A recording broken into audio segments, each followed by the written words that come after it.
I welcome you to this demo session. What we will see today is basically full stack development, and we will try to understand if doing this full stack development using JavaScript is enough, or do we need to learn something else as well. Before we start, let me introduce myself. I am Kunal.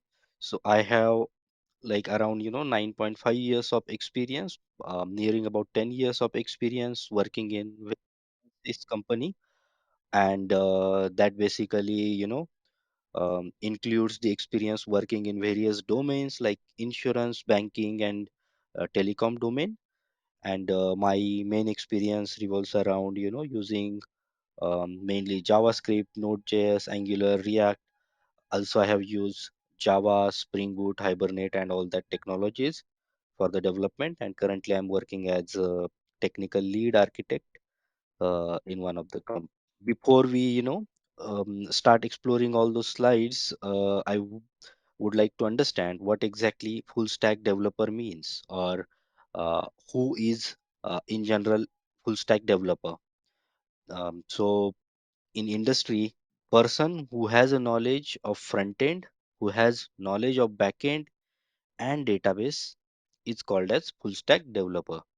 So when we say a full stack developer, then that person should be capable of working on any front end technologies, be it HTML, JavaScript, CSS, Bootstrap, or Angular, or any these modern frameworks. Backend is basically something that handles the requests which are originated by front end. So those requests should somehow get handled by backend, and it also should be capable to, let's say, connect databases, store some information, retrieve some information, and do some operation. So that person should also know these backend technologies and how to write servers. And that person also should be aware about databases. Mainly those are two categories of databases: SQL and NoSQL databases. So in short, full stack developer should know all these three areas. So what is front end?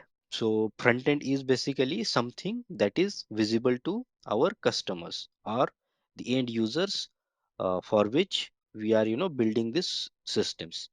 So if user is accessing our application via web or via browser, then something that is developed using HTML, CSS, and JavaScript, which renders in the browsers, is called as front end.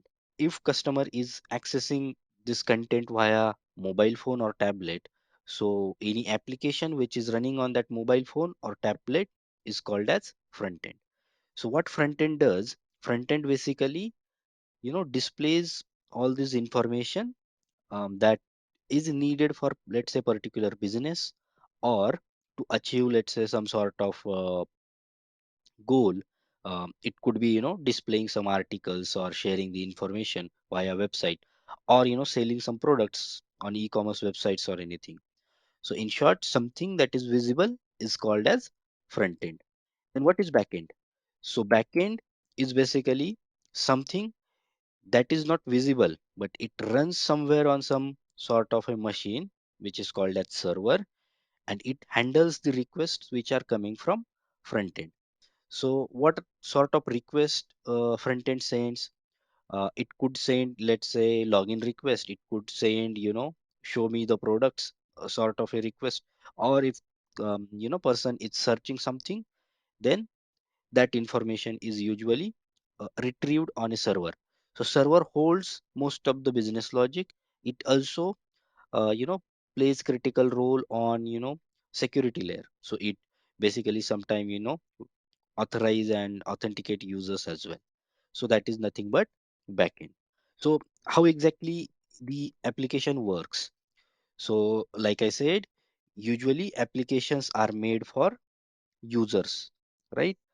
So let's consider that we are one of the user.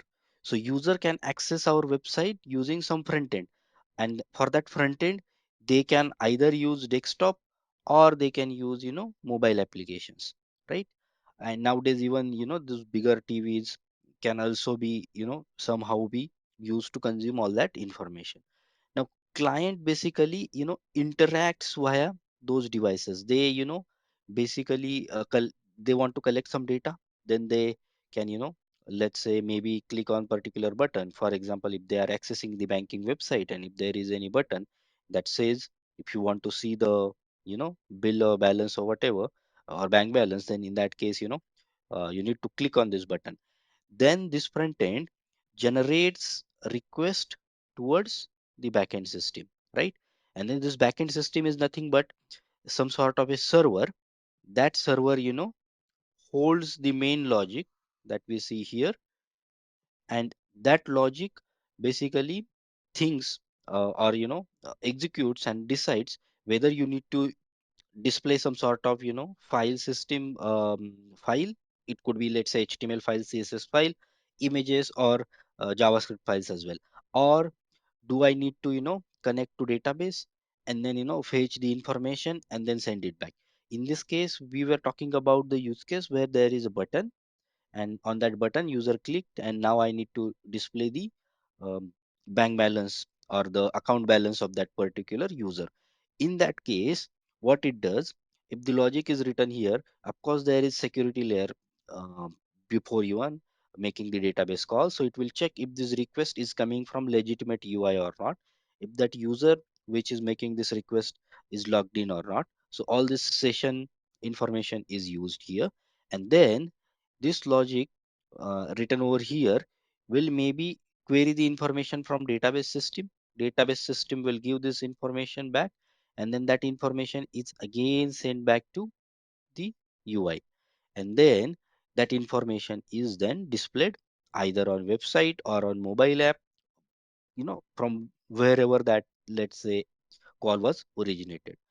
So in web technologies, usually the front ends are developed using HTML, CSS, and JavaScript, because that is what browser understands and that is what gets executed in browser. On backend systems, usually you can write it in PHP, or you can nowadays use JavaScript with Nodejs. You can develop it using Python or Java or that sort of technologies. Even .NET is also used to create backend servers. So that is how in general web application works. Then here we were talking about JavaScript. So what is JavaScript? One can ask. So JavaScript is basically one programming language which is designed for web pages. What does that mean? It is special sort of a programming language which is intended to execute on special software. When I say special software, it is usually a browser, and browser can be any browser in this case. For example, Microsoft had their Edge browser, or in back days they used to provide us Internet Explorer, or Google provides the Chrome, or Apple provides Safari, or there is Firefox, Opera Mini. That sort of browsers are available. All these browsers, what they does, they have special sort of a logic written, and on top of that, whole JavaScripts get executed. We will learn JavaScript in detail when we will start our batch and start learning small concepts. But for now, JavaScript is programming language which is mainly designed for web pages, and that is supposed to run on a special software which is called as browser. One can ask what why we really need JavaScript, right? So JavaScript is developed to enhance web pages with dynamic features. um, I mean, before it used to be static websites. When I say static website that only shows the information. Again, when we will learn HTML, CSS, and basics of that things, then we will also study what is static website, what is dynamic website, how we can make it dynamic. But in short, JavaScript helps to make our web pages dynamic. Good thing is that it runs on client's hardware. What does that mean? Browser is usually installed either on mobile phones or on laptops or on tablets, or in that case, the hardware that client owns. So the JavaScript, execution cycle is on client's hardware. Because of that, we get some extra advantages to execute certain logic which are, let's say, heavier, and you don't want to keep them on, server side, provided they are not, let's say, you know really, there are no any security concerns as such. um, when we talk about JavaScript, it is comparatively easy to learn. And then, like, nowadays browsers are almost available on all devices, even including now on smart TVs. Browsers are, out of the box available over there. So there is no special need of, installing extra software to get this JavaScript, working on any system. Then what JavaScript basically does?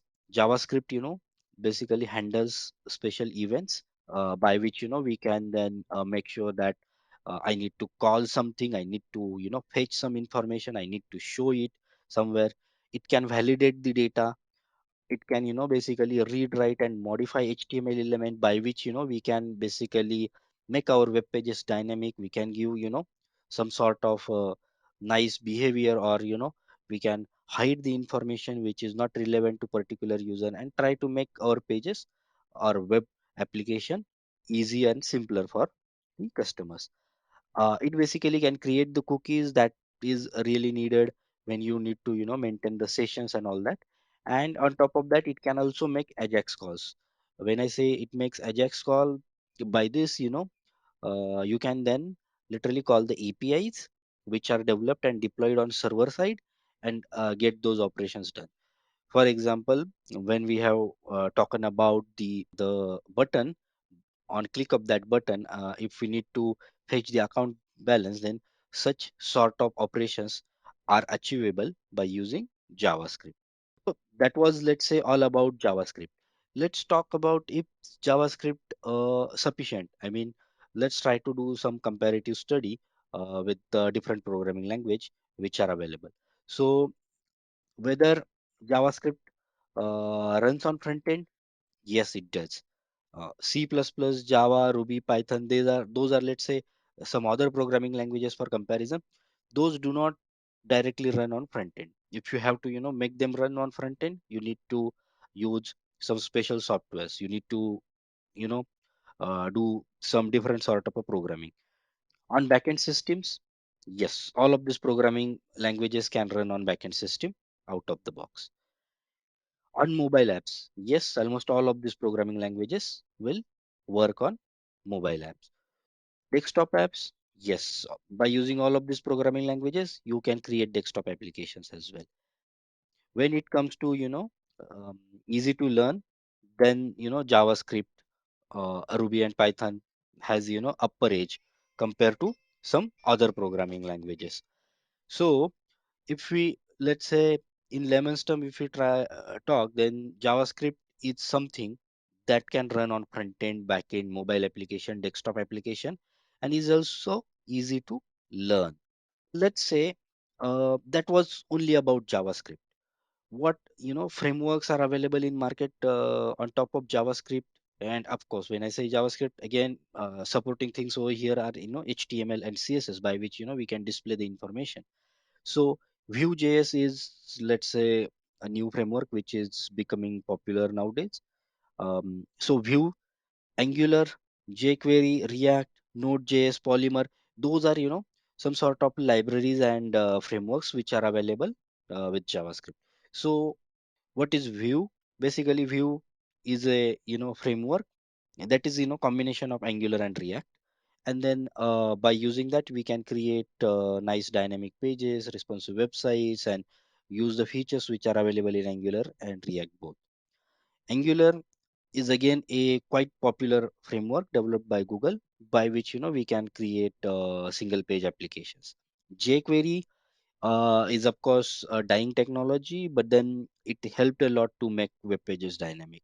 So with jQuery, we can, perform those AJAX calls, and then do data binding and updation of HTML.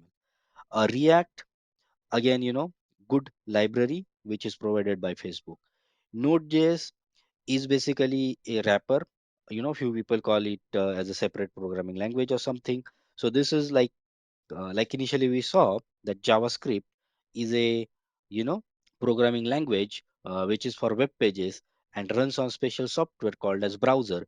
But what if you want to run JavaScript back on server? Then we need Nodejs. And then there is one more framework for an example available, which is Polymer. It is again similar to what React or Angular or Vue is there. Then, so if somebody has to become full stack developer by using, all of these technologies, then he or she needs to either learn Meanstack or Monstack. So what does this mean and Monstack means is, so here M stands for MongoDB. So this is nothing but a database. E is basically Express server. So this helps you to create a server, and this is called as something which is called as middleware. And then either mean, here A stands for Angular. So this basically run on front end, and R stands for React. So one can choose, Angular or React based on the requirements. We will talk when to, let's say pick Angular and when to pick React in next slides. Then there is Node.js, which is nothing but our backend. Of course, this is organized in a nicer way. That's why it is either called as Meanstack or Monstack. So here, Express, Node, and MongoDB, these three combinedly runs on, let's say, backend system, right? I mean, let's say MongoDB itself can be a server that is providing a database, let's say, service, but then Express and Node, these two combined together act as a web server, and whatever you code in Angular or in React is then displayed in a browser, and browser then can originate a request, and then those requests are sent to this backend system. So a person who would like to, stick to JavaScript stack can easily learn either Meanstack or Monstack. Now here we will try to understand each one of them. So in Meanstack, A stands for Angular. So what basically, Angular is famous for? Angular was developed by, Google. Of course, initially for their maybe internal applications, or maybe for their internal use cases. But then the good thing about this Angular is that it tries to follow MVC pattern. Of course, few people say this is not pure MVC design pattern, it is something called as MVV design pattern. But then fine, at least on UI there is something which can help you to organize your code. Second thing that Angular provide is called as one page application. So one page application or single page application. So people may call it SPA, single page application. With this, you get very performant applications, and because of that, Angular becomes, let's say, a natural choice when you want to design some dashboards, when you want to design some softwares which for example maybe banking websites or something like that, where you would like to cater all the information in a dashboard manner, or you have predefined pages where you would like to show all of this information. But then uh, while implementing this, they have also overcome the challenges that were there in the traditional, let's say, applications or libraries like jQuery and all. So you get enhanced features of data binding. And one more good thing is that it is cross platform. That means you write your code once, and then you build that application. It provide you a lot of polyfill libraries and all that, and because of that it works out of the box on multiple browsers, and it becomes literally easy for developers to rely on something. So Angular over here is usually called as a framework. So Angular is not a library, it is a framework. So what is the difference between framework and library? Library usually means you get some sort of a code that you use again and again, and that standalone is just a code to solve your particular issues, or maybe it gives you nice reusable, let's say, um, templates.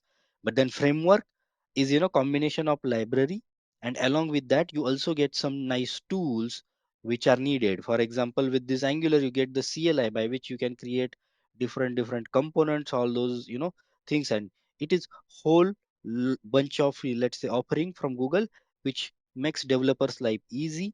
And then it is also, let's say, easy to learn and create a lot of other components and then, maintain them. So of course, while developing this framework, they have, consider that the speed and performance of application should improve. And definitely, Angular provides us, let's say, high performant applications compared to all those, static websites which we used to get. Then R stands for Reactjs. So Reactjs, again, another popular, competitor of Angular.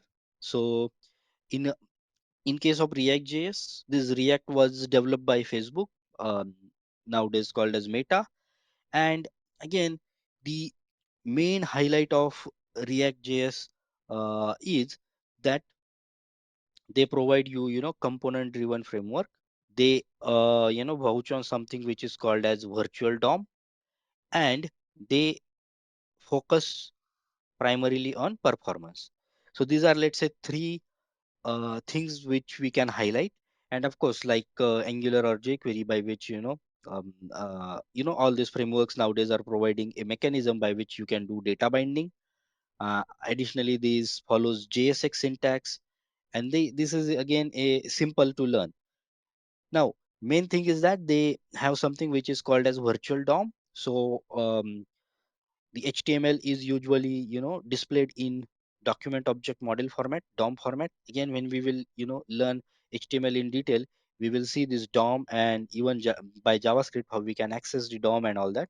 But then for now, basically virtual DOM is something that basically, provides you a mechanism by which this application works uh, really fast, and then the performance is then improved. And whole, let's say, your website or web application is distributed or divided into components by which, you can reuse the same components across multiple places. That is the, let's say, highlight of React.js. But then React.js and Angular both helps us to create web applications at front. Angular is framework. However, React.js is a library. Now let's talk about Node.js. What exactly Node.js is? Again, Node.js is, let's say, a wrapper. What is the meaning of wrapper? Basically, when Google was developing the Chrome, they developed something which is called as V8 engine, JavaScript V8 engine. Now, with that V8 engine, you get, you can execute your JavaScript. Of course, like I said, browser is special software on which, you can run JavaScript.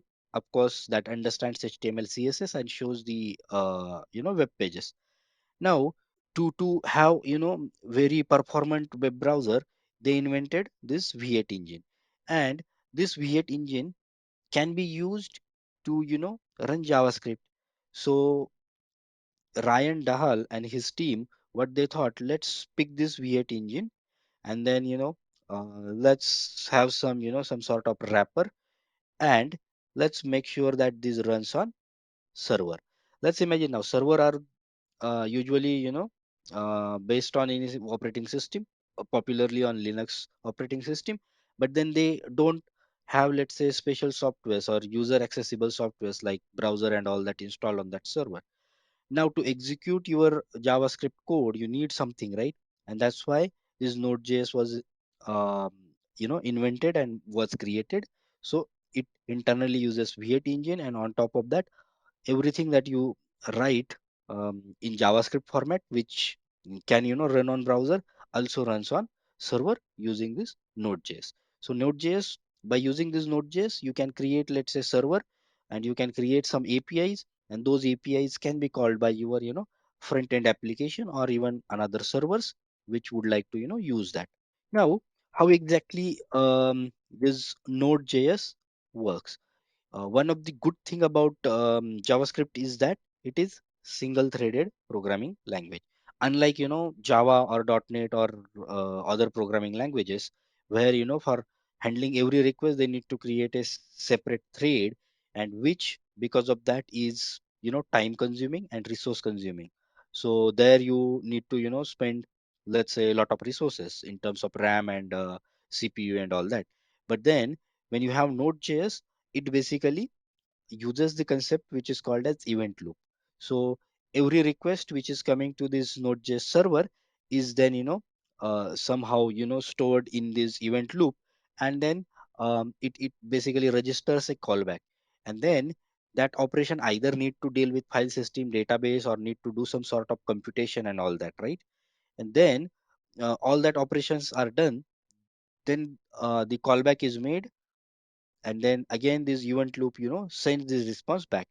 Because of this, you can, serve real-time traffic, and that's why Node.js is becoming very popular nowadays in market. With by using that, you can, literally handle real-time traffic and then achieve performance as well.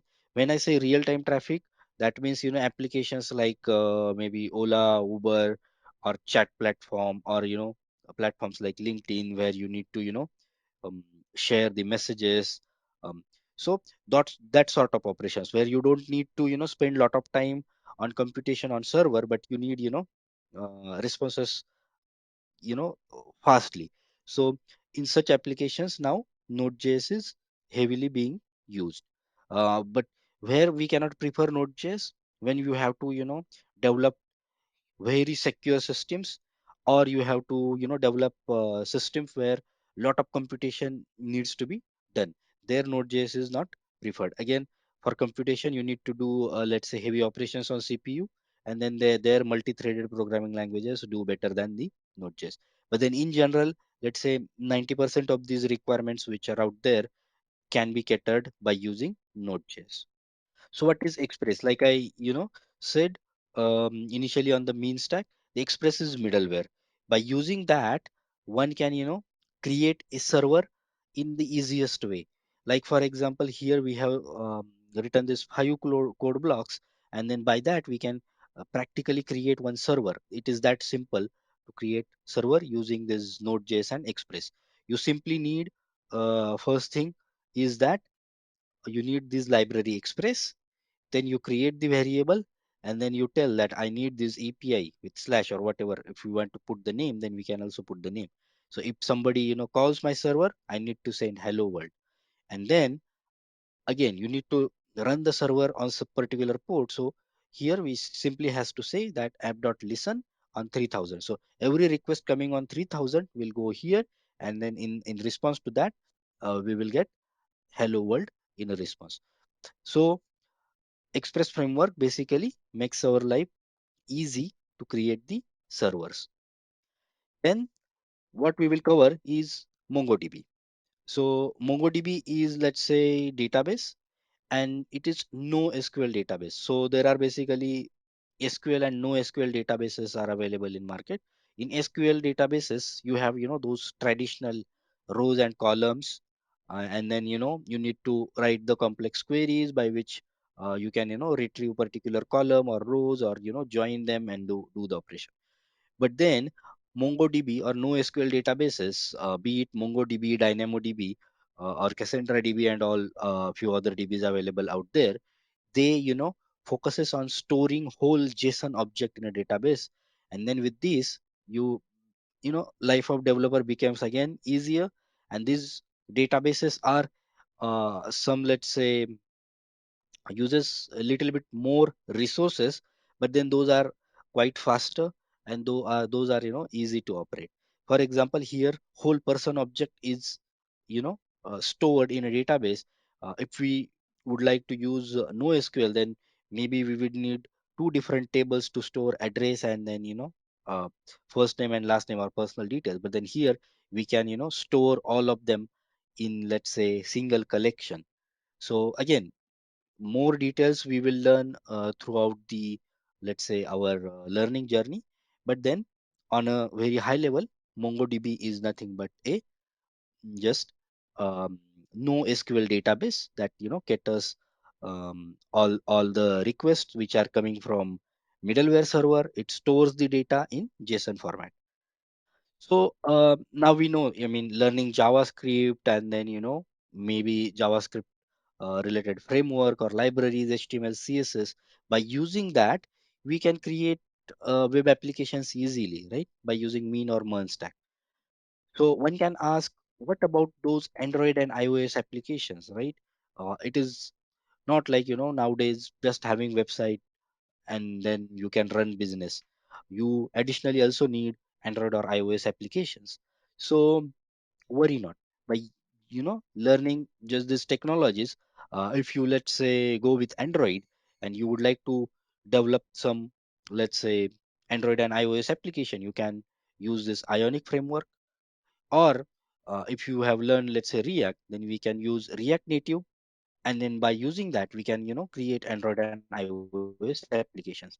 Good thing about them is that you need to code it once. So what I mean is, either you, let's say, use Ionic and then write code one time, and then build application either for Windows or for Android or for Apple iOS. So here we save a lot of time, and then by using single code base, we can create different builds. Same applies to React Native as well. Again, you create a same code base. It also follows the same concepts that React.js has. And then by using that, you can again create different builds. You can create build for Android. You can create build for Apple. When it comes to Ionic provides you lot of, let's say, predefined or pre-built components which are needed. For example, input boxes, those pop-ups, and then navigation drawers and all that. In Ionic also there is combination of Angular as well as React Native available. But then one can use, let's say, plain React Native to create, let's say, very performant and close to the native applications by using React Native. So in short, by learning that stack, you can also create applications for mobile platforms. So now we know that by learning this JavaScript and related full stack development, we can create web applications as well as mobile application. But then in some rare case scenarios, we also need to develop desktop applications, right? Then in that case, worry not. We can, develop React applications or desktop applications by, wrapping a React or Angular code in Electron. So Electron is again a powerful wrapper that basically, wraps whole code. Even this modern IDE, which is called as Studio Code, is developed using the Electron. So basically, by learning this, we can, create web applications, mobile applications, or desktop applications. So then my question would be, learning all of this, JavaScript and JavaScript related frameworks, isn't this sufficient? Isn't this sufficient to, create the full stack applications? So if you think that maybe, yeah, that is all we need, then I would rather ask a question. Are you ready to learn JavaScript? Because that's the point from where we can, start learning everything and become full stack developer. And then maybe, lot of lot of opportunities are available outside there in job market, which we can then grab. That was all from my side for the today's session.